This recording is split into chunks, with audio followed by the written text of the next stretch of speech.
તો મિત્રો અમારે ઝીણાભાઈ મોઢેકિયાની ફરમાશ છે સતગુરુ વિશે, તો આપણે ઝીણાભાઈ મોઢેકિયાની ફરમાશ પણ પૂરી કરવી છે।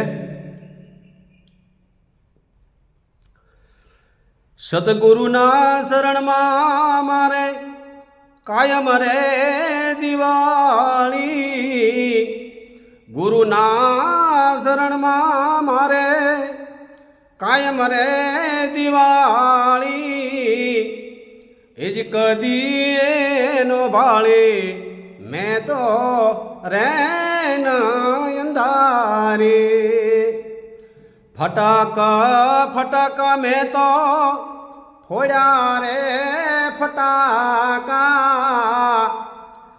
આવા ભજન બળાકે મારે આનંદ અપારા, આવા ભજન બળાકે મારે આનંદ અપારા।